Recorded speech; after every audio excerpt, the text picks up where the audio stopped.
புரட்சி தலைவர் எம்ஜிஆர் அவர்களை பற்றி படிக்கிறேங்க. என்ன மனிதர் அந்த மனிதர்! சார், இனிய கனவுன்னு ஒரு டிராமா பண்றாங்க.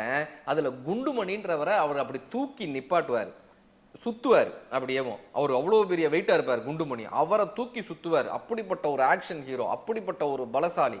ஒரு முறை இந்த குண்டுமணின்றவர் உடம்புல அதிகமான எண்ணெய் தேய்ச்சிட்டு வந்துடுறாங்க. புரட்சி தலைவர் எம்ஜிஆர் அவர்கள் தூக்குறாங்க. கை வலிக்கு குண்டுமணி கீழே விழுறாரு. ஐயோ, அவர் கீழே விழுந்தா அவருக்கு அடிபட்டுருமேன்னு சொல்லி இவர் தன்னுடைய காலில் தாங்குறாருங்க. காலில் தாங்கினதுனால காலில் அடிபட்டு ஃப்ராக்சர் ஆயிடுது. எல்லாரும் கிண்டல் பண்றாங்க, அவமானப்படுத்துறாங்க. இவருடைய சினிமா கேரியரே முடிஞ்சிருச்சுன்றாங்க. ஏன்னா இவர் ஒரு ஆக்ஷன் ஹீரோ. இவருக்கு காலில் அடிபட்டுச்சுன்னா எப்படி குதிரை ஓட்டுவாரு, காலில் அடிபட்டுச்சுன்னா எப்படி சண்டை போடுவாரு, இவருடைய சினிமா கேரியர் முடிஞ்சிருச்சுன்றாங்க. அத்தனை பேரினுடைய வாக்கையும் பொய்யாக்கும் வண்ணம் அத்தனை அவமானங்களையும் தூக்கி எறிந்துவிட்டு முயற்சியினாலும் பயிற்சியினாலும் 6 மாதத்துல மீண்டும் எழுந்து வராருங்க புரட்சி தலைவர் எம்ஜிஆர் அவர்கள். அதே இனிய கனவு நாடகத்தை நடத்துறாரு. அதே போல குண்டுமணியை தன் தலைக்கு மேல் தூக்கி சுற்றி நான் மீண்டும் எழுந்து வந்து விட்டேன்னாராங்க.